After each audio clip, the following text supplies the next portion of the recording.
All right, welcome everyone to episode 26 of the Phoenix Report. I'm Jack Connor. This is a really interesting one, especially if you've gone back and listened to some of my older episodes. See if you can go back and listen to episode 16, because I talked with a guy named Anthony Natoli. He's a guy I met many years ago, and I don't want to repeat the story too often, but at least if I can give a quick recap of what that was all about and how that ties into this episode. Back in 2005, I've mentioned this before, but I was on tour with my first ever band back when I was in college, a band called Lives Page. It was us and another band from the Tampa area. It was called Last Day Alive. We both got in a van, just kind of went up and down the East Coast for 10 days or so. Well, anyways, this was all during the month of July, right in the heat of summer. One day we ended up getting the show booked in a little club called the Lion's Den in Greenwich Village in New York City. So it was us, Last Day Alive. There were a couple other bands there. There was this other band that my drummer at the time, Glenn, he and one of the other guys in the other band ended up booking the tour. So he's like, man, you got to listen to this band Phase 9. And I think he played one of the songs in the van as we were going up, and I was like, oh, okay, this is pretty cool. But like once I got there and saw them live and heard more of their stuff, I was like, oh my god, these guys are really, really good, like really good. I mean, and obviously, that was pretty well founded because they ended up going on and they were signed by Capitol Records for a little bit. Now, even though the band itself didn't last too long, I think they ended up splitting up in around 06, maybe 07. They definitely left a big impression on me. I ended up buying their EP and even downloading some of their extra tracks that they would post back on MySpace back in the day. And I gotta say this: I've been playing in bands, on and off for over 10 years now. I meet a lot of different people. This band is one of the bands that really stuck with me, especially for an unsigned band. The songs that they wrote back then and recorded, they've stayed with me for a long time in a way that I can't really say about a lot of other local bands that I've come across. All due respect to everyone else, I get along with everyone, everyone's great, but these guys just really kicked it up a notch for me. Everything from the songwriting to the production, and I could go on and about how much I loved this band Phase 9. So, again, even though the band didn't necessarily last too much longer, I was fortunate enough to be able to keep in touch with the guys in the band. Well, I should say the guy and the girl. There was one girl in the band, but I've been able to keep in touch with everybody over the years. Just through MySpace and later Facebook and everything that comes along with that. And Anthony, if you listen to episode 16, he was one of the guitar players in that band. Well, I mean, obviously he and some of those guys have gone on to do some great things, but today I want to focus on the singer of that band, I should say Phase 9, and all the stuff he's gone on to do after the fact.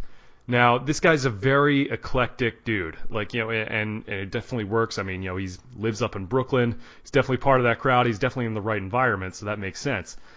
He's definitely not just a great singer, but also a multi-instrumentalist, songwriter, producer, really eclectic, really talented guy. I've been paying attention to a lot of the stuff he's been doing over the years, and obviously we've kept in touch, but I was definitely impressed by all the different sounds he's experimented with. He just put out his latest album, or I should say full-length LP, or I guess whatever they're calling it now in the digital age. The new record is called Skeletons. It's definitely par for the course for what this guy has done over the years in terms of exploring a lot of different sounds, like not just hard rock, but alternative rock, like sort of indie vibe. There's some sort of sprinklings of reggae in there as well, even like some hip hop and R&B, which makes sense because there are a couple other. I should say that there are a couple other guys that this guy knows. I know there's an R&B crooner by the name of Kenneth Wood that this guy knows very well, and there's a hip hop artist, rapper from the streets called Snotty Nose. I'm trying to pronounce it how it's spelled out phonetically, but something tells me that this guy knows a thing or two about those two individuals. But we're not here to talk about them. We're here to talk about the man behind all that music. So please welcome to the Phoenix Report, my good friend, Mr. Kenny Truhn. Jack, what's going on, man? Pleasure to be here, man. Thanks for having me. Anytime, brother. When I saw it the other day that you had this new record coming out, I hadn't really heard a lot of new music from you for a while. And as soon Yeah, as it's been a little bit. yeah, like we had mentioned off the mic that this record had taken you a couple years to finish. So it's like no sooner than I was thinking, like, man, I should shoot Kenny a line and get him on the podcast. I already had Anthony. No sooner do I think that than I get a message from you. It's like, dude, I got my new record. Check it out. And I actually listened to it for the first time today, all the way through. And I gotta say, man, it's a good piece of work. You must be really proud of it. Yeah, man. It took me about 4 years to do this record. I started writing it in 2012 and just got massively sidetracked. Reality, love, relationships, job that I hated. Right. I was kind of derailed for a little bit, but once I got my bearings back and refocused, I just went hard for the last 3 months and finished it. Technically, I did the album in 3 months, but I strung it along for 4 years, like the concept and everything. Right. I know what you mean. It's like you've had ideas in your head, but now it finally took getting them out, getting them on record. Exactly. I know what you mean, man, because there are like there are song ideas in my head that I've had for like 10 years that I haven't written yet for whatever reason. But you'll get to it at the right time. It'll all make sense when you finally do get to it. Exactly. It's like I know they're Patience there. is key. I know they're there. I can't get them out Yep. yet, or at least I haven't. Maybe I've been too lazy, too distracted, whatever. But these things happen eventually. They have a way of working themselves out. Absolutely. So Skeletons, obviously, I mean, everything I've heard you do, like all your lyrics have they've all like, I mean, a lot of guys. I'll put it to you this way: a lot of singers throw, or at least a lot of people say that these singers really throw their emotion into the voice, into their singing, and some guys will use that as an excuse for not really being that great singers. Oh, but he really has a lot of emotion. You, my friend, have both. And I mean, I'm saying this as another guy who, at least I try to be a singer every now and then, but I mean, I gotta say, everything from the first Phase 9 records, your voice has definitely been a big influence on me in terms of phrasing and just, sort of the level of emotion that you put into it. And I know that's a cliche term, but I mean, I really feel it whenever I've heard your lyrics before. I don't always understand necessarily the meaning behind them, but I know that there's some deep stuff that means a lot to you. Yeah, I appreciate that, man. I didn't know I influenced or inspired you like that. That's really cool. Absolutely, man. Yeah, man. Like, I don't ever really want to give it all away, like lyrically, but like you said, like something's in there. So if you're feeling something, that means it's like I want you to think about it. I don't really want to just paint it for you, blatantly. I understand what you're saying. It's like, a lot of great art is subjective, and a lot of it has to do with like painting a picture, and maybe if it's a little abstract. One of my favorite songs of all time is Bohemian Rhapsody. I still have no idea what that song's about. Yeah, right? And Freddie, he never told anybody, and I don't think he would have ever told any. I don't think he would tell you if he was still here. No, you got to leave room for thought. You got to let the listener kind of drift when they're in the headphones or in the car. You kind of want to let that be the exciting part of it. Absolutely. Because once you figure it out, you figured it out. Right, right. Then it's like there's no mystery to it left. Exactly. There's no mystique. Like there are some bands out there who's like everything they say is so direct, where it's like, well, yeah, I mean, there's no interpretation. It's very specific to you or to how you feel or whatever it might be. Which is great if you agree with that person or if you feel that way. But if you're not, then it's like, well, there's a disconnect there. Absolutely. But I mean, like, you've always weaved like a really interesting, kind of picture. I weave a picture. Is that even a thing? I don't know. But I like it. I'm rolling with it. Let's go with it. Let's go with it. Yeah. No, but you've always I should say you've always like used a lot of really interesting phrases. Like even we were talking, just before doing this about how one of my favorite songs that you've done is 1111, which was a Phase 9 track. Yeah, and right. I mean, I still rock that in my car every now and then after all this time. I mean, I tell you, man, those records hold up. Yeah, But those later records of Phase 9 stuff was a good batch. The No doubt. 1111 batch. No doubt. But I remember there's like one line you have in there, "Constellations crying tears of sparkling pain." I was like, what is going on here? It's like, man, that's some heavy stuff, man. That's cool. Yeah. It's just, I don't know. Honestly, half the time I really don't really think about it when I'm writing. It just comes out. The more you think about it, the more it sounds cheesy and corny or whatever. So a lot of the times I just kind of free write and then see what I write, and when I'm listening to the music, just see what fits. And that specific line was, I was telling you 1111, Truhn 1111 was my name. And you're like, oh, I love that song. It's like, yeah, but I was born in 1111. So there's you were actually born on November 11th. I was actually born in 1111, and my mom always used to tell me to, look up in the sky and make a wish at 1111 because you were born. It's like another day older, another nice shot is the first lyric of 1111, because at night is like when I was born, and that's like when the next day of my life happens every day. Bro, so it's kind of I've like been waiting 10 years to hear the meaning behind that song. Thanks for dropping that on me. That's awesome. I'm like, man, this sounds awesome. I wishing at 1111. I didn't know that was a thing, but it sounds awesome. Cool. Well, I'm in. I don't know. I think it is a thing, but my mom always said that to me growing up, like when I was a little kid. So it was always something to look forward to, and I always caught the clock, man. I always caught it at 11:11. Like I'll still to this day, like look at my phone, and it'll be 11:11 at night, like every time like that. Yep, exactly. Exactly, man. So, I mean, speaking of that, let's kind of go back a little bit. Like, obviously, you've been playing music for a long time. Is that something that's like always been a part of your life, or like how old were you when you like started really getting serious about it? I guess my first real dose of it was, I guess, fourth grade talent show. I went to like a Catholic school, so I had a few friends that played instruments. Actually, they were all brothers, and so it was like, and it was crazy because like Hanson was out at the time, right? And they were three brothers, but they did more rock stuff. So it was like really, it was cooler to me than Hanson. Yeah. So they like got me to let me sing for them, and I think I sang Oasis Wonderwall at the sixth grade talent show, and it was a packed place, and it was my first like ever really like, whoa, there's a lot of people and I'm singing. And how was the crowd response there?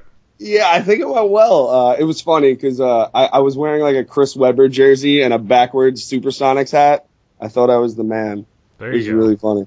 But we were in school uniforms every day, so I had to like at the talent show bust out in my you gotta show my basketball attire. Of course. But I guess that was like the first time I really got a dose of that, and then I went to middle school and didn't do music for a little bit because I wasn't with those guys anymore. Mm-hmm. But then I begged my friend to let me play bass in the band. I didn't even know how to play. No. I just like wanted to do it again, and I taught myself. I really like hashed it out in my room. Like, right. I didn't leave till I knew how to play something. And, I know what you mean, man. I mean, bass is my first instrument, so it's one of those things. Right? I think I think it's one of the things. You were the bass player in that band. In Live Page, yeah, I was. You were. I remember. Absolutely. And awesome. I think that was one of the things because like I played cello when I was a little kid, and so I figured I'm like, all right, well, I don't know if I want to take up a guitar, but like bass, that's kind of the next best thing. I'm like, all right, I could try that, and I think it was going to be easy. Yeah, I mean, it's easy to play, but it's not easy to play it well. Yes, but it is a good bridge though, because I'm sure you know how to play guitar now too. A little bit. I mean, I'm more of like a functional guitar player. Like I can chord it out. That's what I mean. But the bass is kind of like it gets you that next step towards guitar, like learning like where all the notes are, and all you got to do is like learn a little bit of chords, but essentially the first four strings are the same thing. So that's why I got two. You're halfway there. That's why I got two guitar players in my band now, because it's like, man, I'd rather have two guys who are like really awesome at it than me, who's like adequate, and one other dude carrying my load. So it works out. Yeah, there you go. So, but yeah, man. So you move up to middle school, So you got possibly a new band forming up there, Yeah, I'm but sorry, you're playing bass. all of middle school, I kind of, because I went to Catholic school, so I went to public school now in middle school, and I didn't have like any friends. Like 7th and 8th grade, I had a few friends, but Right. when I went to high school, that's when I met my like best friends, and they're still my friends today, and they actually played on the new record too. The kid I'm talking to you about, Evan Hilsinger, I begged him to let me be in his band, play bass in like 10th grade. Yeah, man, I've seen because I'm looking at a list of like the people who are on there. I've seen those names pop up on stuff you've done before. Obviously, I don't know them or anything, but it's like, okay, yeah, I recognize this guy's name and that sort of thing. So yeah, that's pretty awesome that you still keep in touch with those guys and still collaborate to this day. Of course, they share the same love that I have for music, and it's just I wanted to be in his band, you know what I'm saying? Yeah. And now it's like I'm calling him to get on my record because I owe that to him, and it's not because it's not like I owe it to him, but I want to give back to him for letting me like even be in the band. Right. But after that though, we didn't have a singer in the band. That was the problem. So what happened was I was like, I could sing. Thinking back in my Oasis Wonderwall days in 6th grade, yeah. I'm like, I could do it. So like, I think we had like a laptop, like sound recorder mic, like really POS type of thing. Mm-hmm. And I went down the hall, like all the way to my parents' room, and like, cause I belt when I sing. Yeah. So it was like, it was gonna naturally clip if I like sang it remotely close to it. So I remember going down the hall, and my boy Evan was playing the song that he just wrote, and I sang, and everyone was like, yo, you have to be the singer. And like, ever since then, it was on. There you go, man. Yeah, so you're jamming out with Evan, man, and you guys are probably... So was it easier to, like, I guess, get a band together in high school than it was in, like, I guess in middle school? Because maybe just because it's, like, you're in public school by this time, there's just more people, so just you have a better chance of meeting people who have similar interests? Well, what was great was that it was pretty much how we formed the band. There was 3 core friends, and then there was 2 cousins. And the 2 cousins that we formed with were Nick Carbone and John Sekulow. Oh, yes. So that's when I first met them, and we were in a band called First Stage. And then Evan was in that band. That's right, yeah. I think I remember Anthony telling me. Yeah, and then my other boy, Dave Mills, who was also on my new record, was also in that band. And I've known Dave Mills since 4th grade. We've been on the same basketball team, stuff like that. So I think Evan had like some class with John, and John would come into class with these full ideas, like 10th grade, like, you know what I mean? Like, right. John. Once we heard John like play that guitar, we were like, you guys want to jam? like, yep, that's our boy. And he's like, and Nick's my cousin, who's a phenomenal drummer. Right. I've never met musicians that talented before. Like me and Evan, we loved like, rocking out and stuff, but these guys were on like they were listening to Van Halen. He was doing the Eruption solo and like note for note, and it's just like, okay. And once we did that, we started writing like nonstop. We became like the band of the high school. We threw like a block party show and threw old school like flyers in front of the school right when it got out. And like 400 people showed up, and we like, that's what made everything really go, and it never stopped since then. That's so awesome, man. Yeah, it's crazy.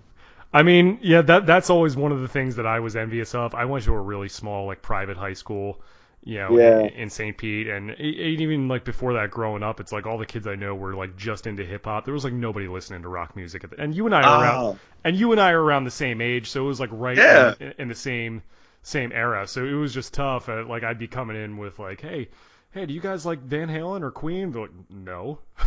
Like who? Like who? Yeah. Like no, we're listening. No, man, we're bumping Jay-Z over here. Like, get out of here. I love that stuff too, but you gotta open mind. If you don't know who Queen and Freddie Mercury are, that's just... Yeah, come on now.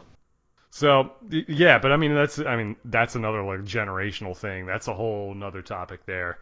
Yeah. But that's cool that you met those guys that early on, and Oh yeah.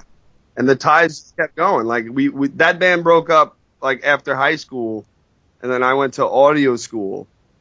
I went to Five Towns College with Evan, but I only went for like a month because there was a lot of other classes besides recording, and like I didn't sign up. I didn't want to sign up for that. And once I got a dose of what was really going on at that school, I stopped going. And I transferred to Institute of Audio Research in the city, which is a trade school just for recording and producing. And that's where I got my chops on Pro Tools and everything. And during that stay was when I got a call from John. And he was like, yo, I'm doing this other project and we need vocals. And I was like, all right, cool, I'll come by. And I come by to Anthony and Soli's house. And I've known Anthony from playing with the other band I was telling you about First Stage, because he had a ska band called Punchline. Right. And we played with him, and all of a sudden he's teamed up with John, and I'm there, and Lauren's there. Mm-hmm. And you know, and I think we did My Mistakes was the first song we did, and we did it that night. That's a great song. Yeah, it was a good one. Anthony wrote that one. Musically, and it was just like, it was cool. It was like we all came together and did that fresh song, and it just started. Then Phase 9 began from there. I mean, that's pretty interesting that you knew even back then, even before the band happened, that you were going to school and like interested in production. Did that just come from like playing in bands earlier? You're thinking like, all right, I want to do this as a career. I really like the studio stuff. Like what I actually wasn't. I was just more on the artist side. Like I wasn't really thinking about recording until I didn't apply to any colleges in senior year. Like I only applied to Five Towns because Evan was going and it was a music college. Right. Like that's how like I didn't apply anywhere else. And my guidance counselor was like, what if you don't get in? Like, what's your other plan? I'm like, I'm not thinking that far. You know, I just want to do music, anything music related. Rock and roll, that's my plan. Exactly. I was like, this is what I'm doing now. I quit all my sports teams when I started playing the band. Like, all my coaches were like, why are you doing this? I'm like, you don't understand. This is my therapy now. It's like, yeah. So you had the bug bite you in a big bad way. Like you were committed. Like this is what I'm doing, by hook or by crook. Absolutely. That's cool. Well, I mean, obviously it worked out for a little bit because obviously Phase 9 got together. You guys ended up signing with Capitol, which blows my mind. That was during my stay at IAR. Everything happened really fast with the Phase 9 stuff. Like we were just on a roll, like making all these songs, and we met the producer Kato and the manager, right. And they just had the connections. We I don't know. It was really a trip getting flown out there and to play for the whole label. That's so awesome. I mean, especially at like 2021 to do that, like barely out of high school, yeah. and then now doing that. I mean, talk about, and not that you guys weren't talented, but talk about being at the right place at the right time for all those things to come together. It's pretty remarkable. It was at the end of that little, like things were really about to change for the worse for the music industry. Like that's when we got in the door, and that's definitely why, you know, the demise of the band happened and all that. Do you think that's why? Just because of like the way things were changing, the label just wasn't interested anymore? Or? Well, the band internally had problems, but factual, Capitol merged with EMI, and at that point, and they dropped a ton of people, like, you know, and right, yeah. It was bound to happen, you know what I mean? Mm-hmm. But of course, if we stayed together, we might have had a fighting chance, you know, because we definitely had talent, right? You know, but things happen. It reminds me of this, you know, this one podcast I did, one of my earlier episodes with a guy named Zach Sandler from the band Black Tide. You know, they were a band out of Miami. They were like really young kids. They ended up getting signed, toured all over the world, major label deal, but because of the changes in the industry, you know, I guess maybe they didn't get the traction the label hoped they would, and that ended up working against them. But of course, combined with other stuff, which happens when you're a young kid, obviously things are going to change, people are going to change, and that's how it goes down. But yeah, so but at least they got to tour though. Yeah, we didn't really get to do that. That was the only thing. Like, but did you guys ever do like a little bit of touring, like with clubs and stuff, or were you mainly just like playing local stuff? We did shows in Maryland, Jersey. Right. You know, we like did tri-state area stuff. Yeah, at least like in the Northeast. Yeah, we recorded in Connecticut. We played out in Cali. Like, we did little things, you know, but right. Yeah, it would have been nice to do a little run opening for someone, proving grounds. I was ready for that, like, to get that opportunity. And it's like if you have the support behind it, like, I mean, exactly. I was like, we had a development deal with Capitol. They wanted to develop us. I really felt confident that we would, if we got the opening slot on a tour, we'd kill it. No doubt. I mean, you guys, the songs, like I said, man, they have legs. At least to me, like it still sounds fresh. It doesn't sound like you guys were really like following whatever trends of the day there were. There's something timeless about the records that you guys did. I appreciate that, man. A lot of people tried to clump us in with certain things, but I think there was just something with Nick's drumming, John's soloing. It didn't make it seem like it was full on like an emo thing, Like, there was more to it, but people like to put us in with the Long Island emo scene all the time. Well, definitely, but even going back to your voice, like, you didn't have really that high like pop punk emo style of vocal. You kind of had a little bit of that lower register. I mean, yeah, you had a lot of range and everything, but there was also a lot of like genuine soul there, which you didn't have a lot of a lot of other bands of the day that really had that. I mean, you got to put the soul in it. There's no soul in it, then it's I always think, why are you doing it? I think rock bands in general don't really have enough of that these days, which I wish there was a little bit more of that, but. Yeah, man, that's a whole. Me too. That's why I'm still doing it. Still exactly, trying. Bro. That's a whole other podcast for sure. But yeah, man. So even going back a little bit, you said bass was sort of the first instrument you learned, but I know that you also play guitar and drums and maybe a little keys too. I'm not sure. Yep, absolutely. Did that come from like learning all the production stuff when you were in school? Actually, basically when I was after Phase 9 ended, around when I was like 21, I got a job at a music school. And I taught basically beginner, like drums, beginner guitar, beginner piano. Mm-hmm. But basically those 5 years were so important because when I was teaching, I was literally, my chops were getting crazy. Like, I was like teaching the student and myself. Like, it was a crazy thing. Like, that's pretty awesome. It was crazy because I didn't teach like normal teachers. I taught a lot of feel, and once I'd get them like a little going to keep them interested, I would jam with them and make them try to like just figure it out, like follow me. And like if I was teaching drums, I'd grab a guitar and I'd be like, all right, well, what's happening here, huh? Right, and I start like playing like a rhythm, like, what's going on? What are you going to do to this, huh? What are you going to do? And like, right. I just get it out of them. Like, that was what I did. I got it out of them, and I think everyone has it in them. And it's just, some people don't want to learn, like, reading a book, and maybe they think it's boring, or sometimes you just need to hash it out. Like, a lot of students would always, like, I see some teachers, like, students never come back because it's like they're bored or they're too young to understand what's going on, like. Or maybe sometimes like the theory is just like it's so intensive that you have to like really study it too much. Like did you ever like sight read or anything like that, or? I used to play in a band. I used to play baritone horn. Oh, okay. In 7th, 8th, and 9th grade, so I definitely knew how to read music and stuff. But that's what I kind of wanted to do at Five Towns. I wanted to go for vocals, but for some reason I chickened out for auditioning for Five Towns vocally, and I just went for like music recording and business, and that's when I was like economics, and I was just like, whoa, I don't want to do like this is not what I want to do. Did you ever get vocal training? I did for a few different teachers during the Phase 9 era. Nice. I mean, it shows a lot in those records.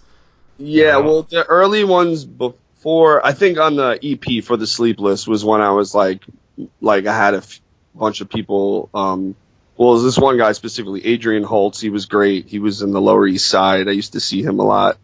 Mm-hmm. He was he really gave me my confidence, and not like I don't know. A lot of people were like worried about me because I would like I like to smoke and like stuff like that. So a lot of people in the band were like very worried, you know, if I lost my voice. Or I remember when we were recording for the Sleepless in Connecticut, my voice went, and everyone was pretty, like, you know, down, but I was like, it's all right. Well, yeah, but everyone, you know, there's a lot of things that need to get done before vocals. You know what I mean? So sure. It was cool because everything else got done, and like we got everything done that we needed. And I remember just being like, this is actually a crazy story. I'm gonna tell it though. Yeah, I basically was just like kind of bummed, but I couldn't do anything about it. So I went with my manager to like the pizza shop, and we were talking to this girl behind the counter, blah, blah, blah. One thing led to another. I like asked her if she knew where I can get any weed. So, so she was like, yeah, I definitely can, like, blah, blah, blah. And then my manager was like, oh, you should come to the studio we're recording at, blah, blah, blah. After work, and she comes basically, and she brings weed. And then I think the word got out that I found some, and like everyone was so pissed because my voice was gone, and I was just like, yo, but I can't do anything about it, so it's like I'll finish it in New York. And everyone just got so mad at me. And I remember like I think everyone went to go see the Star Wars movie that came out, and I stayed back, and like Lauren was there in the hotel room with me, and I flushed it in front of her, and it was just like a moment where I was just like, see, I don't need it, like whatever. And then the next day, I actually tracked Back to Sleep vocals, and like I roughed it out and like actually tracked the song after all that. Wow, that's hilarious. It was like, hilarious. One of these things is not like the other. Yeah, exactly. And like, I don't know. I think I had a emotional breakdown too after I tracked the song, and I stayed in the booth and cried for like hours. That's a pretty heavy duty song in terms of subject matter as well. So it's like, but also what the story I just said ties into like exactly like what's going on in the song. So it was just really like kind of a rude awakening a little bit for a youngster like me trying to figure it out and do this like record deal thing. You know what I mean? It was just like, I don't know, pretty interesting. Very cool. I mean, well, did that whole experience, did that kind of help you, like, did that kind of give you a little more confidence? Did that help you deal with that stuff? That, you know? Well, going back to it, when I went to Adrian Holtz, the vocal coach, he kind of made me, he said it was okay to smoke a little bit. He's like, yo, it's not going to ruin your voice. It'll only help you. You just got to learn how to breathe and learn how to use it to your advantage and stuff. So right. That's when I was like, all right, because I felt everyone was pointing the finger at me, like, yo, you smoke weed, you're terrible, you smoke cigarettes. I'm like, you know, I'm just a human, like, whatever. Right, but right. I don't recommend it, you know what I mean? I don't smoke cigarettes anymore, but like, you know, I still will indulge, you know, in a doobie or whatever. But gotcha. But he really, like, you know, he even told me, he's like, I have a shot of whiskey, a drag of a cigarette, and I go on and I sing. It's like, it's all about knowing how to use your voice the right way and use it to your advantage. Like, I was just sometimes belting too much and going out of control. And like, once I tamed that, it was better, you know? Yeah, no, I hear what you're saying in terms of like holding your breath and everything. I mean, I don't smoke weed myself, but I mean, I've, you know, I know guys who do, and that doesn't seem to really affect their game as far as that goes. So, I mean, I don't know, like, I'm no one to throw stones when it comes to that sort of thing. So, I mean, it's, you know, whatever your process is, as long as you're not hurting yourself, then it's all good. Exactly. So, but that's cool, man. So, so some of the stuff you did after Phase 9, I know that you were involved in a couple different bands, but, I mean, because it's hard enough trying to start a band, you know, when you're on your own and when you're unsigned, and find guys, and that's a big process. But I almost think it's like, it's got to be even riskier in a way, or certainly more difficult or more labor intensive or whatever the word is, to like try and go at it as a solo artist, especially difficult to take on all that stuff yourself, like in terms of the instrumentation, the production. Yep. I mean, because I know I work better when I work with, with other guys who I can, bounce ideas off of. But I mean, to go it on your own is definitely a bold move, especially at this level. It's hard.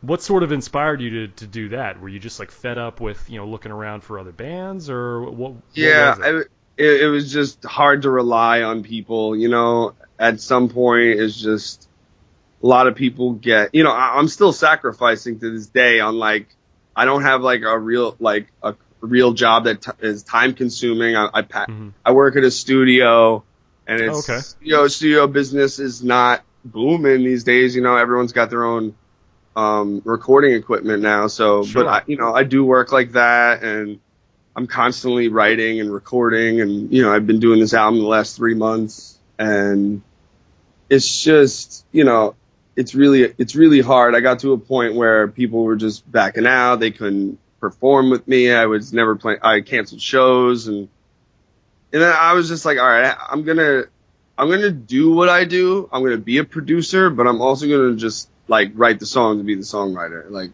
and I know that's like wearing a lot of hats. And I felt like on my earlier stuff, like my earlier solo stuff before this album, I was still figuring it out. But I feel like on this new album, I really, got into a producer mode, and I was able to separate and step away from my own writing, detach myself, and seriously think what was going to make it better. Like that's why there's a lot of people featured on this record, because, I knew what I wanted. I was like, oh, okay, I know it's going to make it better. I know it's going to, I'll still play instrumentation on it, but like you said, it is good to bounce your ideas off people and see what other people do over your material, and I think it works a lot of the time. Well, definitely. I mean, but I mean, even on a solo record, you're still using some other people. Like I know you had a lot of your buddies play on the latest one, but like even so, like you're still calling the shots. You're still, it's still really your thing. So I mean, that in itself, I mean, it's also a skill in terms of finding the right people and finding people who are going to be able to kind of listen to what you want, or at least be down with what I'm trying to do. Right, or at least bring something to the table that like, hey, I didn't even know I wanted this, but let's do it. Yeah, exactly. But like a lot of people are dedicated to other things, and like I don't expect people to be dedicated to my dream. You know what I'm saying? And that's always what. At the end of the day, I'm in my room by myself writing all this stuff. Like that's where it comes from, me and a guitar. And I think that probably takes a little pressure off them as well, because they don't feel like they have to be under the gun. But they're like, yeah, I'm just having fun. I'm helping my buddy out. And exactly. And you know what? At the end of the day, they like the stuff. I know they when I call them in, I know they're not gonna like bullshit me or just tell me it's good just to yes man me. Like sure, they're gonna be down if they're not gonna want to put themselves on something they don't believe in either. So it's always good to get that gratification from those people that you play with, or musicians you respect rather. Absolutely. And certainly from there, after your days with Phase 9, I saw, I mean, because I've been keeping in touch with you over the years, I've seen how you've kind of like spread your wings a little bit creatively and wanted to go and pursue different styles and different things that maybe wouldn't have been right for Phase 9, but for your stuff, it works because that's an extension of who you are in terms of like incorporating R&B and hip hop and more acoustic based stuff, and all that stuff seemed to work pretty well with what you were doing.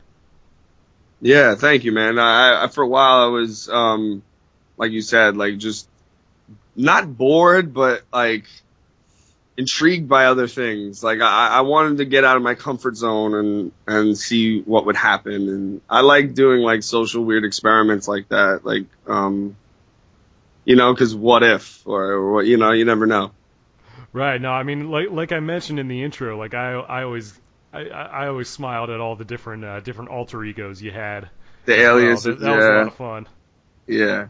That's what I mean. You gotta have fun with it too. Like I don't want to confuse people so much, even though I already do, but yeah, like the hip hop Snotty Nose, alias. Yes. That's what I went by, and that's strictly because I'm congested all the time. And like it's very, it is an extension of me, and it's very true to like pretty straightforward there. Exactly. and then Kenneth Wood was just like that was just a funny more like contemporary R&B stuff. Yeah, like I just thought it was too perfect, like Kenneth Wood. I was thinking of like Kenneth Cole, and I wanted to use Kenneth because that's my actual real name. Right. Everyone's always called me Kenny, but I feel like it's a little more sophisticated. Exactly. Throw some glasses on him, get a nice little shape up. I'm picturing a guy with slick back hair, maybe like a 3-piece suit, Yeah. Some red wine. Yeah, maybe a fedora in there somewhere. I don't know, but yeah, definitely hats, nice hats. That's what I would picture from Kenneth Wood. Yeah, that's pretty much what you get with Kenneth Wood. I'd be like, yo, Kenneth Wood's in town. Oh yeah, he's playing the coffee shop or the lounge or something. Yeah, and he's in his robe. There you go. Out there with Frank and Dino and all the boys. Exactly. Just part of the Rat Pack. Love it. That's great, so man. Good. But let's talk about the new record for a little bit. Skeletons, like you mentioned, that was like a 4-year process, just between life getting in the way and everything. And yep. You talk about the changes in the industry. Like, what made you want to put out like a full length, or at least a full length worth of material? Because I care about full lengths. Like I always did. Like I always loved a body of work, and it's like, and if you really, really pay attention to detail, like of what you're doing, and like you create something that makes you feel something good, like I don't know, there's something about it, and like so far the responses I've been getting have been really, really cool, and I don't think they're just gassing or saying whatever, but I really feel like it's genuine, and I made sure this album was like perfect to me, like front to back, where it just felt right, and it was a concept album for me, and like a story that I was trying to tell, and I really felt like I had to tell it, and I can't tell it on the EP. I have to do it on a full length. I had to do it the right way because I don't really see anybody doing that anymore, and I just kind of wanted to throw it back a little bit. Definitely. Is it tough for you to be objective when you're like producing your own stuff and editing and? It used to be, yeah. It used to be. I used to have a problem, like, with, if I would fall in love with the earliest idea of it and never want to, like, have it grow and be stubborn about it. I just, like, you have to learn how to detach yourself from it. Right. And also, even like you said, with, like you mentioned how you were worried about, like, certain lyrics like sounding cheesy or something, and then you could, it's very easy to get in your own head as a songwriter about that and think like, oh well, I like this, but are other people going to think this is cheesy, or can I do better? And you can easily get in your own way a lot of times if you think too hard about it. You're absolutely right about that. Your own worst enemy. Exactly. Yeah. I mean, I'm to this day I don't like hearing my voice recorded, which is weird for a guy doing his own podcast. But what are you going to do? We all have the insecurities, though. We all have them. I mean, we're all our own biggest critics as well. Yep. Let's be honest. Yep. I mean, I don't think any of us who get on a stage, do so because we're not insecure every now and then. You know what I mean? Yeah, absolutely. So, but Skeletons, it definitely sounded. I mean, like I said, I throw around the emotion thing a lot, but there were a lot of different. A lot of different things going on emotionally with this record. Like I remember, I'm looking down and again, I don't know all the tracks by heart because this is my first day listening to it. It just dropped. I don't expect it. But like No More, for example. Yeah. I'm sensing a little bit of that hip hop attitude, like as if Snotty Nose, like, maybe snuck his way into the sessions there for a bit. Yeah, just a smidgen of that. That guy might have shown up, but even then, like walking through the park, the track after that, you went to a different voice there for a second. It was like a crazy falsetto thing that I hadn't even heard you do before. Yeah, well, that song is actually me and my friend Billy Calderon on vocals. We're going back and forth, line for line. That explains a lot then. Yeah, and because it sounded like there might have been a different dude's voice in there as well. Yeah, so yeah, yeah. That was Billy. That one was like one of the funnest ones to do, I think, personally. Definitely, and track number 8, Break Fast. You had a female vocalist on here, Kira Metcalf. Is that the name? Yeah, Kira Metcalf. She's amazing. Very cool. Is she a friend of yours, or? Yeah, I actually produced her record, Kissing Daisies, back in, I'd say 2012. Gotcha. And, yeah, she's a singer-songwriter, and, I produced her record and her band, and came out really awesome. And it was just a pleasure recording her, and I just knew her strengths, you know, and like, when I had the idea for Breakfast, I was like, this is going to be a conversational song between a girl and a guy. Like the conversation you have right before you break up, you know, where it's a little pointing the fingers, but it's a little trying to explain yourself, and it's back and forth. Yeah, I heard a little bit of a call and response deal. Yeah. It's like call and response thing, but then the chorus is kind of like the inner dialogue between themselves, like questioning, you know, wait, is he fucking with me, or does she mean what she's saying to me? You know, it's right. This whole, I don't know, I had an idea for it, and it was just gonna be me. But then I was like, I need a girl because I gotta tell the story like the right way, and she came through. Yeah, well, I mean, she did a great job on the track. I mean, I'm not familiar with her stuff before, but it sounds like, her voice sounded a lot of, especially a lot of, you know, I guess you know, bigger female pop stars that are out now. Yeah. At least that have sort of that indie, you know, kind of credibility. She definitely holds up with it. Right. Vocally. Plus, it helps. I mean, I'm sure, you know, being in New York, you got, you know, that's the capital of the world, man. You got all kinds of, you know, artistic, talented people around. You know, probably it's in pretty Brooklyn. great. And so it's great. I remember touching on that with Anthony a little bit, and it's like, man, it's like, because you guys got discovered like really young, really quickly. I was like, man, it's like, I mean, it's got to be tough for if you're living out in like Omaha, Nebraska or something, and you know, it's probably a little tougher than say New York or L.A. and. Oh my God, it's totally different. Probably I've never been, but it's definitely right. Neither have melting I. But pot in New York, you know. I'm lucky enough to live in Orlando, and I mean, you know, next to California and New York, we have like the third highest population in the states. So it's like we do have a lot of people down here. It's not New York or L.A., but you know, we at least have a little something going on, so that helps. Yeah, Orlando's cool. I remember going there in like '98, I think. Oh yeah. Yeah, it was pretty great. Nice little vacation kind of thing. Yeah, of course. Of course, yeah. But yeah, no, I noticed you had a lot of guest players on the record. Did you do a bulk of the instruments though? I mean, did you do a majority of the instrumentation on it, or? Yeah, at least in every song I played guitar and sang definitely, and then some songs I would play bass, drum. No More, actually, the one you brought up was the only song that I played every single instrument on, and it's only me on it. Gotcha. Yeah, but other than that, I had Mark O'Connell from Taking Back Sunday play drums on pretty much half the record, and my friend Matt Graff play on half the record. I also had Daraja and Manny, drummer and bassist, ex Glassjaw, ex Saves the Day. They played on Walking Through the Park, and that was insane to have those guys on the record. I remember Anthony telling me a lot about those bands, and he was talking to this guy John Nolan, who was connected with them somehow. And John's in Taking Back Sunday too. Oh yeah, he's one of the Taking Back Sunday guys. So that's really awesome that you got those guys to come in and do it. Well, yeah, when we got signed in Capitol, when we were in Cali, Taking Back Sunday was playing the Roxy that night, and I had Mark's number, so that's when we first started hanging out, like back then. That's awesome. Yeah, it's a good contact to have, man, for sure. Yeah, he's a great guy, man. He really killed it on the record too. Gotcha. What are some of the other standout tracks on the album that you know that you can tell us about? I like the title track, Skeletons.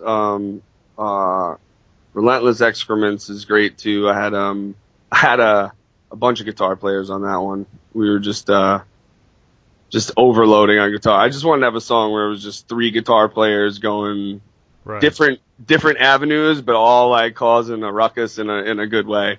Sure. I like that sure. song a lot. And also I personally like it's the second to last song, Can't Stop Fucking With Me.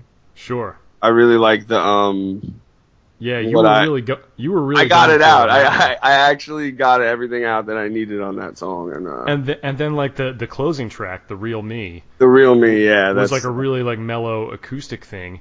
yeah. And this probably isn't what you were going for, but when I heard that, it almost reminded me of like very early Genesis. Oh, that's awesome. Because like they would have a lot. I love Genesis, which with Peter Gabriel. Yeah, like some of their early stuff, like Trespass era, where I it was love like almost more like folky, acoustic bass. Yep. Like even before Steve Hackett was in the band, I think. But yeah, it was interesting like hearing the production of the record because, obviously everything was very sophisticated, the production. The production was solid, but it almost had sort of a lo-fi quality to it. Yeah. I didn't know if that was by design, but it was definitely had an interesting vibe to it. Like it sounded like it was recorded in the 70s. Yeah, that's definitely well, all the drums were recorded in like awesome rooms at the Music Palace in West Hempstead. So we had the amazing drum rooms, the drum sound. And then I did a lot of my guitars there, and then pretty much in mixing it came out like that 70s kind of like retro but new school kind of in a way. Like I can't explain it because it's like the technology these days is crazier. Like when I went to audio school, the plugins they have now, it's like I can't believe how far they've come in 10 years. Yeah, I mean, it's like, with some of the stuff now, you don't know whether it was recorded in some dude's apartment or on analog. It's exactly. weird how that stuff comes out. And I don't necessarily have the most trained ear myself, but I was trying to listen for little things like that. Yeah, we definitely had a mixture of in-houses, in ill studios. Like, it was like a mix, like, it was kind of cool that way. Different studios. I was in at least 3 different studios for this record. Definitely, and you at least had some other guys like mixing and mastering it. So you had 2 different guys, yeah.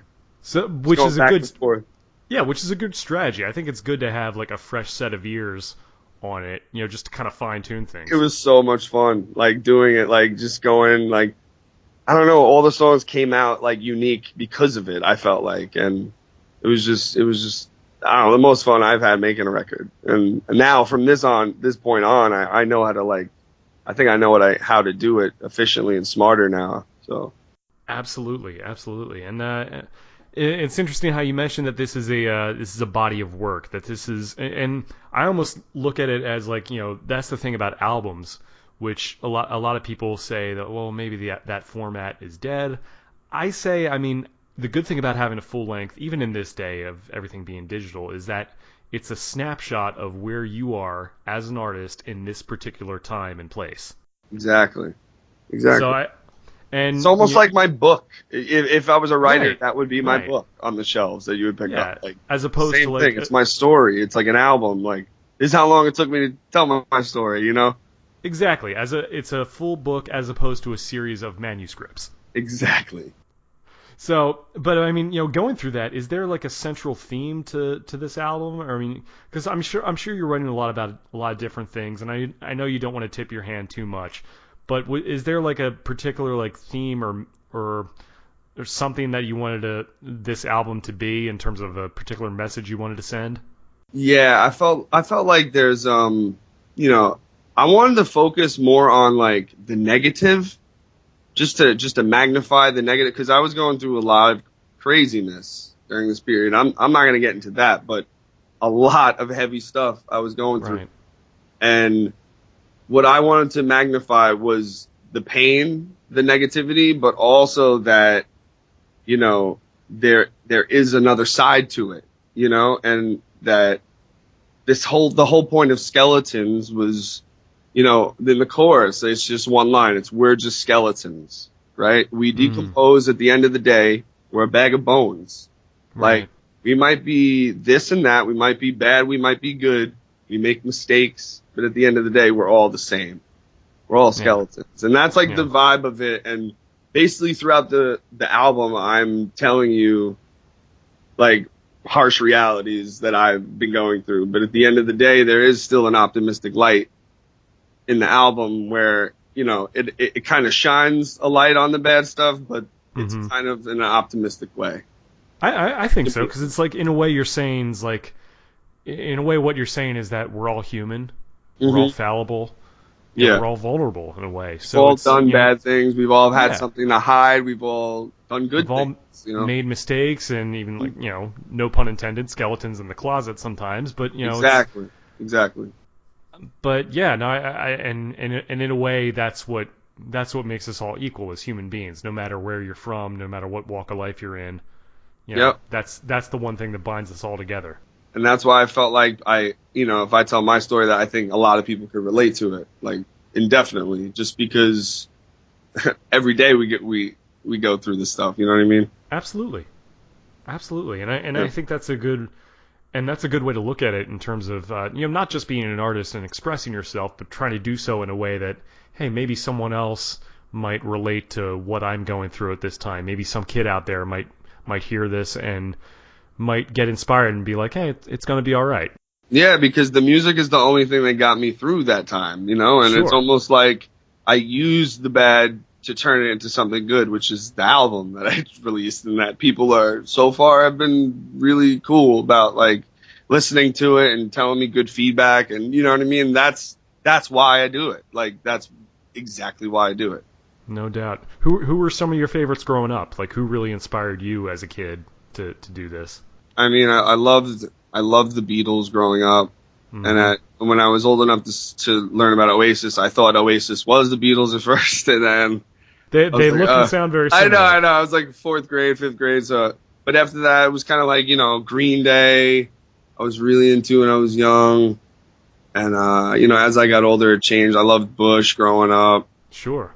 Incubus, all those bands, Deftones, and then, I started getting into older stuff. I used to love, like, the Police. Yeah. Like the Cranberries, like all types of stuff, hip hop. Yeah. I got into, like, I guess being from New York, it's kind of tough. De La Soul, like Long Island, like Far Side. Sure. But I remember, like, over the years, and like, I mean, and I did the same thing over the years. As soon as I got a webcam, I would start, busting out, acoustic covers. I know you did that. You've done that plenty of times as well. Like, I would on Instagram for a while. Yeah, I was doing right. Yeah, that was. Cover. Yeah, you would do like almost like 5-second clips, and this was recently, so it was pretty rad to see that. Yeah. But I remember I remember years ago, like, seeing you cover something like "Bus Stop" from the Hollies. Oh yeah, I love that. Which is such a deep cut, man. I'm like, I love that. I'm like, that's great. You're not just focused on one era. You're willing to go back and dig a little. Graham Nash and shit. Like, you gotta love it. You got it. The Hollies. Well, that's all my dad. Like, my dad put me on, like, to Yes, Genesis, the Hollies. Yeah. Like, every. I love all types of music, man. And exactly. Yeah, definitely. Well, I mean, I think so many guys get in their own way in terms of, like, oh, this is the time I grew up in, or this is the era. This is what I have to listen to. This is cool, and this is what. Yeah, and not for nothing, man. Rock and roll has been around since the 1950s. It's gone through a lot of changes. A lot. And there's so much great stuff out there. I mean, like the Beatles. I mean, what more do you need to say? Yeah, come on. They made me want to write songs, like songwriter. Right. Like, exactly. That's what did it. Every album. No doubt. And even some of the deeper stuff, like the Hollies, like Buffalo Springfield. Oh, so good. Yeah. Talking Heads, too, I love. My pops had the movie Stop Making Sense. You ever see that movie? No, It's a live movie of the Talking Heads, and it's one of the best things I've ever seen in my life. Yeah. Live show wise, it's just amazing. David Byrne is just such an awesome creative mind. I just love it. Yeah, no doubt he has a really prolific career and certainly influential to a lot of people. So I may have to check that out now. Yeah, he's a huge influence on me now, like where I am with music and stuff. Like all the bands I was telling you before, like all that in the 90s, like all the 90s bands, like that was when I was growing up, like in the heart of it, Yeah, But now I do go back to the old. You can't go wrong with the old stuff, man. That's like the blueprint for, how to do it and do it well. I just any newer artists that are coming out that you've really been getting into, or? I love this dude Anderson .Paak. Have you ever heard of him? No. What's Oh his deal? man, he is like an R&B, hip hop. Kenneth Woods would be really good friends with him. Right, yeah. Anderson .Paak is this guy has got soul. Nice. He signed to Dre recently, and he put out his first album, Malibu. Nice. I would love for you to check that out. Anderson .Paak, I will. Yeah, Anderson .Paak. P-A-A-K. Last time I had Anthony on, he was giving me some Bjork tracks to listen to, so it's great. Oh, nice. Yeah, Anthony I'm likes discovering new stuff every time I talk to you guys. Yeah. Yeah. You got some homework. You got some homework now. I do. I love it though. I love it. Yeah. It's great. It's great. Awesome. It's even like other genres that I normally wouldn't have even listened to, but hey, if you guys say it's good, then I'll check it out, man. Yeah, dude, this is straight up my pops. Like growing up, I'm exposed to it, and I'm just like, oh, this is awesome. If you're not exposed to it, all you gotta do is expose yourself and see if you like it, Plus, I think you gotta be you gotta be open-minded when it comes to stuff like that. It's there's so many things out there, like you said, people get so hung up on what's cool and what isn't and what isn't. It's even there's some mainstream stuff out there that people be like, oh, why are you listening to that? It's well, good music is good music. Why should it matter who it comes from or Exactly. People get hung up on all the wrong things a lot of the time. They really do. There are certain bands that I love that I've taken so much crap for over the years, and it's just it's just one of those things, man. It's just it's subjective. Nobody's right, nobody's wrong.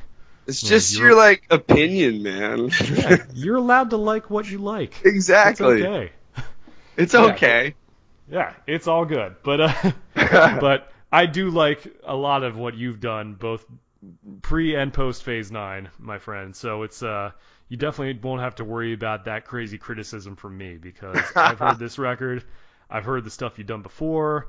Obviously, the Phase 9 stuff is my jam, and the funny thing is, back when I did the thing with Anthony a couple months ago, it was earlier this year, they had started posting a bunch of different tracks from Phase 9 and End the Stars. On the SoundCloud, and it's just there was stuff I hadn't heard that was recorded back then, like Bound by Ropes. I was listening to that. Yeah. And I was just like, Jack, Jesus, you guys are frustratingly good at this. We were just popping them out back then. You have no idea. We were like a machine. I'm like, how am I just hearing this now, man? This is that's so good, man. Dude, I really appreciate that, man. I mean it, man. I'm not just blowing smoke just because you're on my show and all that, and we're boys. But it's I mean it, man. I know you're genuine about it. You've always been, and I love the respect that we have for each other, man. I really appreciate you having me on, man. Absolutely. Anytime you want to get on and promote some of the stuff you got going on, feel free, or just have a talk about music. I know you've done a few Phase 9 reunion shows. I wish I could have been around for that. Oh, that was good, yeah. Hopefully a 20-year reunion or 15-year reunion, maybe. Well, shit, I'll book it now as long as I get to sing a couple songs with you. Yeah, let's do it, man. Nice. So, but yeah, man. So the new album's out. Have you worked out any live situations, or are you planning on going out playing live, or? Yes, I'm getting the Cavalry together, and in August, middle of August, I'm gonna have an album release show, and it's the details aren't solidified yet, but I'm gonna play a show in August and in October. For now, it's 2 full band shows, which is gonna be pretty epic. Well, that's pretty cool. And again, as a solo artist, it's tough enough getting people to commit. To come in and do a record, but also to commit to, hey, let's learn a live set, and you do that. I'd figure certainly you could definitely go and do your own thing acoustically, which I'm sure that's not a bad idea at all. That's what I do when I don't have a band. So right, but if you're able to get a couple guys who want to go up there and learn the songs and play them live, then that's I got really the cool core my core guys, Matt Graff, who's on the record. Evan Hilsinger, Dave Mills, they've played with me before, and they know some of these songs, but there's a lot of learning to do also. There you go. Yeah, it's gonna be good. That'd be awesome, man. Well, I mean, I'm not local, so but No, anyone listening, it's gonna get filmed. Don't worry about it. there you go. And hey, anyone listening here who may be in the New York area, in the tri-state area, go up and listen, go up and check out Kenny if he's got some live dates going on there. I mean, yeah. I've got a lot of family friends up in Philly. You guys can get on the train. It's fine. It's a quick ride. It'll be worth it. It'll be worth it. And you can get the album at www.kennytruhn, KENNYTRUHN.bandcamp.com, and you can learn all the songs and make the train ride even better and come rock out. You can try before you buy if you want, but exactly. definitely buy. Throw my boy a couple bucks. Why not? He's working hard. It's 50 cents a song, $7. Come on now, that's a good deal. 14 it's better than tracks. iTunes, kids. Come on. That's what I mean. I'm cutting their legs off. I'm trying to. Exactly. Trying to tell them to come see deals me. Here. But yeah, man. So why don't you let some of the listeners know where they can find you online, some of your social media, some other contact info, anything you want to share. Go ahead and plug away. Yeah, man. basically, I have a YouTube channel with a lot of content on there. You just type in KENNYTRUHN on YouTube, and on Instagram, at Kenny Truhn Music, and that is also my Twitter handle, and on Facebook is the same name, KENNYTRUHN. You can Google me. You'll find a lot of stuff to look at and get familiar with. Good stuff. And by all means, definitely go on SoundCloud and look under Phase 9 and the Stars to hear some of his earlier work. That's right. On awesome. my Kenny Truhn SoundCloud also, I have Phase 9 stuff as well as all the other stuff we talked about. A lot of that stuff is even up for free download. I know that, but yes, yeah. No Longer Scared, my first record, solo record from 2011, and my EP Day by Day 2012 is up for free download on SoundCloud as well. Definitely, man. Go up there, pick up the pace, no pun intended. Yes. And just go and listen to Kenny's stuff, man. You'll be glad you did. If you are a fan of music, period, you got to go listen to my man. Awesome, dude. Thank you so much, Jack. Dude, this has been so great. Thank you for doing this. Oh, man, it's been really fun, man. Thank you once again to Kenny Truhn. Just an amazing singer-songwriter. His new album, Skeletons, is out now. I will be providing links to that in the description, as well as all his social media, everywhere you can find his music. Please go and check him out. He's just an amazing artist, just a super talented singer, and just an incredible musician. So make sure you go and check out Skeletons by Kenny Truhn. As far as some upcoming events, this Saturday, July 30th, Vertebreaker is playing at the County Line Saloon in Melbourne, Florida. This is a very special event that we're playing. It's called A Shout Out to the Heavens, a music benefit and tribute to the life of Dino Diattore. Dino Diattore was a guy who was a fixture of the local music scene in Melbourne and Brevard County. He sadly passed away a few months ago, very suddenly, very unexpectedly. It was just a huge loss. He was, just loved by so many people in the area. This concert is an all-day benefit, not only as a tribute and a celebration of his life, but also a fundraiser for his family during this time. I will also be including a link to the GoFundMe page that'll have more details on that and more ways on how you can donate if you can't be there. Our next show after that will be Saturday, August 13th at the Shady Oaks Lounge in Palm Bay. We will be there supporting our friends Days to Come from Albany, Georgia. They will be there releasing their latest EP. This is going to be a free show, and also appearing will be another great band called Queen Dementia. So that'll be a great night. Definitely come on out to the Shady Oaks Lounge if you can. That is it for this episode of the Phoenix Report. Make sure you follow me on Twitter at JackXConnor. Like me on Facebook at facebook.com/JackConnorMusic. That's JackConnorMusic. Also, feel free to check out my band at www.vertebreaker.net. And as always, if you have any questions, comments, or suggestions, make sure you email me at jackconnorpodcast@gmail.com or tweet me with the hashtag Phoenix Report. If you're listening to this on YouTube or iTunes, make sure you subscribe, leave a comment, and go back and listen to all the other episodes. Thank you guys so much for listening. This has been the Phoenix Report. I'm Jack Connor, and I will see you later. Bye.